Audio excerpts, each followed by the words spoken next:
Hello, this is Leah Whitehorse from Astrology with the cosmic forecast for March 2014. This month sees some significant changes in energy, and it starts with a new moon in Pisces on the 1st of March. This new moon is going to be conjunct Neptune, which is the ruler of Pisces, as well as conjunct Chiron, the wounded healer. The new moon also makes a trine to Jupiter, and Jupiter is the co-ruler of Pisces. So it does make it a significantly watery affair. On the one hand, this can be wonderful for acts of kindness, dreams, imaginative work, psychic development. But on the other hand, this moon could make you feel like you're drowning in your emotions. This is akin to psychic overload, and far from being hardened to the war-torn images that we keep seeing in the media. It's a time when we can be acutely sensitive to everything that we see, and it can manifest as a sense of despair. During this lunation, it's going to be important to try to get a handle on all of these feelings and try and aim to stay positive. The new moon chart is a bucket-shaped chart, and Jupiter is the handle.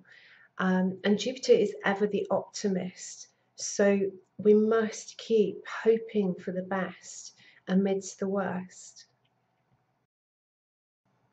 The difficulty with the new moon chart is that Mars also turns retrograde on the 1st of March, beginning its slow backtrack through Libra. And Mars will be retrograde until the 20th of May. With Mars already unhappy and floundering in this sign, it could manifest in a couple of different ways. The first is feeling ineffectual, like there's nothing you can do to help. And it may feel like there's just no way of changing anything. Everything may seem more effort than normal. You might lack motivation or just feel like there's no point trying. And the questions are, how do you find a resolution to conflicts? And this is conflicts both internally and externally. How can you agree to disagree? Mars retrograde in Libra teaches you about harmony in action and reaction. There are some traditional rules when it comes to Mars retrograde. For example, it's traditionally noted that it's not the best time to invest in machinery, such as a new car, for example. It's best to wait until the retrograde period is over. If you can't wait, then scrutinize your insurance policy before committing to purchase. Mars retrograde can trigger anger and repressed frustration. So it's not a good time to start an argument or any kind of lawsuit, as the repercussions may be felt quite some time after the retrograde period is over. Some say that if you are the instigator of a lawsuit during this time, then you're more likely to lose the case. So if, for example, you're considering a divorce, especially with Mars being in Libra, which is a sign of partnerships, it may be best to hold off serving the divorce papers until this period is over. Likewise, new relationships are best initiated after Mars has gone direct, as there is a danger that the initial passion could wear off quite quickly.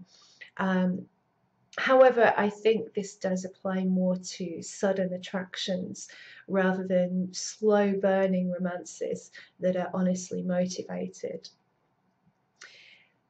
Contemplate your motivations, your frustrations, and any anger to get clear about the roots. It's not all negative though, because Mars retrograde is perfect for reworking and reinforcing aspects of your life, as well as finding better ways of motivating yourself.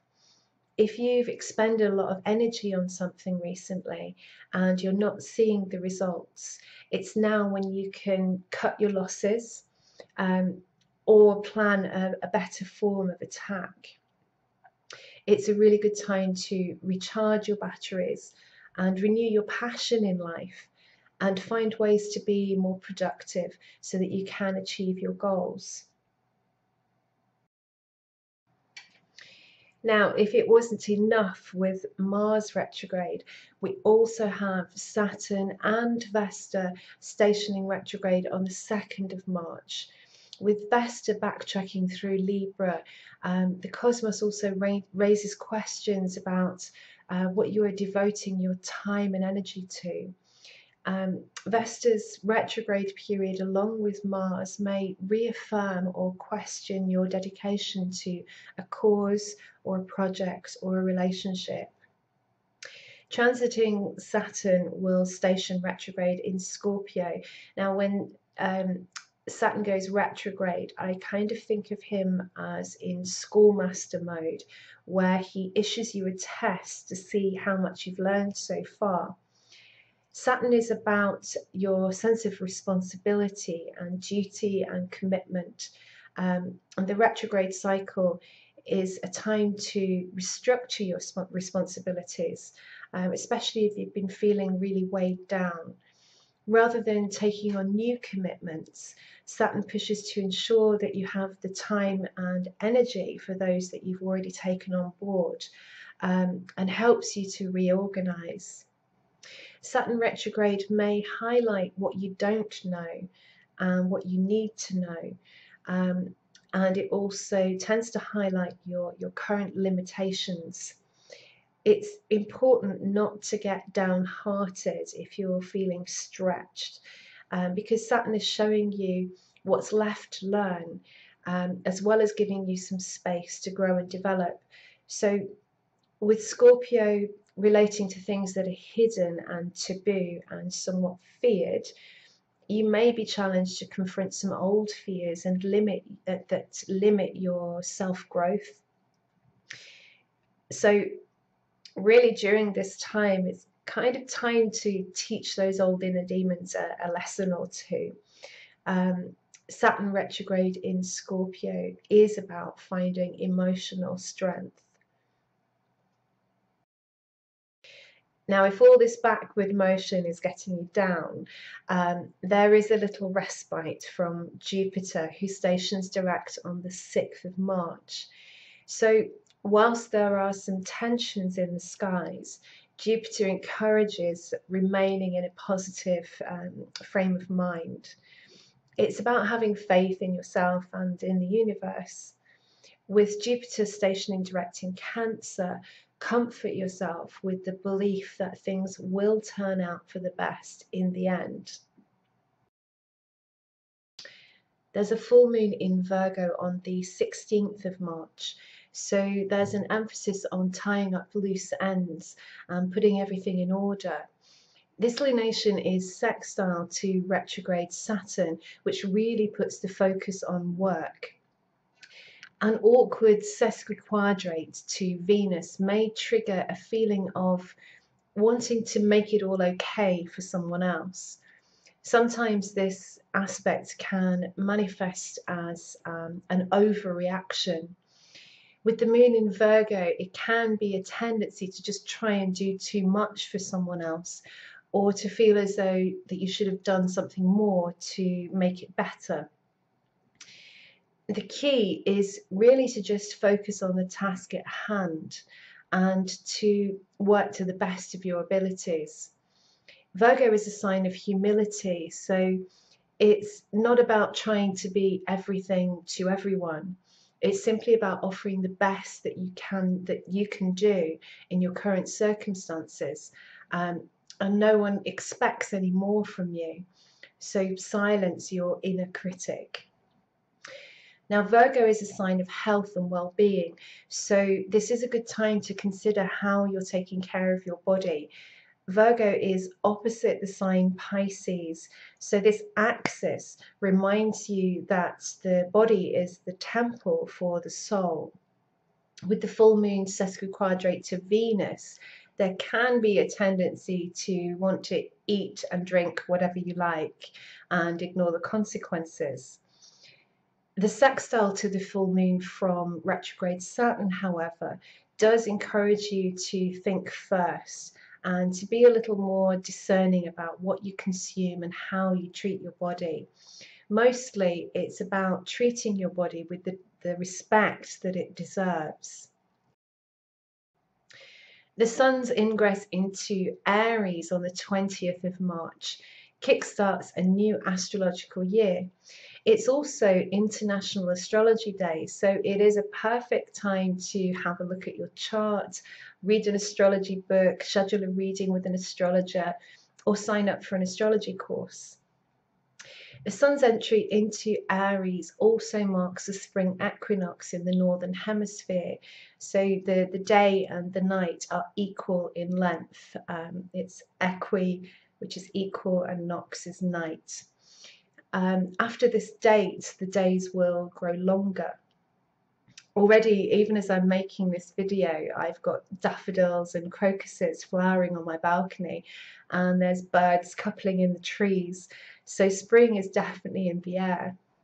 In the pagan calendar, this is the festival of Ostara, which celebrates the fertility of the land. It heralds the mating season in nature, so the hare and rabbits and egg decoration, which is more often associated with the Christian Easter festival, really has its roots in the pagan celebrations of spring. Aries is the first of the signs. It's fast and it's hot. As it bursts into life, so nature is in heat and the birds and animals of the fields begin to mate. This is a festival of fertility, beginnings, and vitality. Now, with Mars, ruler of Aries, retrograde, some of these more familiar attributes of Aries, such as spontaneity, impulsiveness, and initiative, are muted. But it doesn't mean that we can't celebrate. So hook up with your partner, take a walk in nature, plant some seeds, that's metaphorically or physically, decorate eggs with the kids, and just marvel at how life renews itself. The cycle of birth, life, and death are constant. The sun's ingress into Aries is about celebrating the pure joy of being alive, and it's well worth the celebration. A second new moon of the month falls in Aries on the 30th of March, and this lunation could be a little bit feisty in tone. Even though ruler Mars is retrograde, the new moon is triggering the ongoing T-square that's slowly building towards this cardinal grand cross that we're going to see in April. In the new moon chart, the moon is conjunct Uranus, which is at the apex of this T-square at the moment. And there's a sense that this moon is a seething mass of discontent with an unpredictable edge. The conjunction to Uranus makes me feel as though there is a potential for frustrations to reach boiling point. So there could be an eruption of anger or passion. On the plus side, however, this moon does provide you with flashes of insight and a sense that you can see how it's possible to create the future that you want to create. But the square to Pluto and Jupiter suggests that nothing can be done without eliminating old beliefs that hold you back. It's just like when you need to weed a flower bed before planting new seeds, and you need to air it, you need to dig it over. It's necessary to weed out things in life that threaten to smother new growth. This month, the deck that I decided to use is the pagan-inspired Tarot of the Old Path. And as I was shuffling the deck, the Eight of Pentacles literally just jumped out at me. As you can see from this card, it shows a character who has woven the 7 pentacles out of corn and is in the process of weaving the 8th one. So there's a sense that each time he repeats this process, he is growing in skill and dexterity. And it very much reminds me of the full moon in Virgo. It's about refining your talents, and not being afraid to put the hard work in that's necessary to perfect your skills. The Eight of Pentacles is about being open to teaching and being willing to be an apprentice before being a master. I did notice that this character in the card has red hair and a red beard.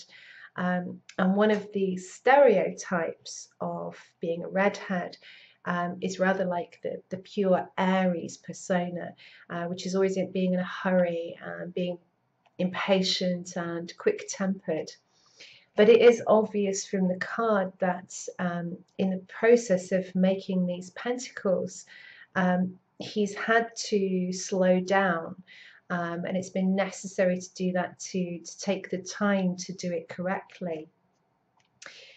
So this month's card weaves together the skill and humility of the full moon in Virgo, kind of along with the message of retrograde Mars and Saturn. Nothing can be built in haste. Whether we like it or not, it is necessary to slow down to create something that is long-lasting and worthwhile in our lives, and something that can ultimately stand the test of time.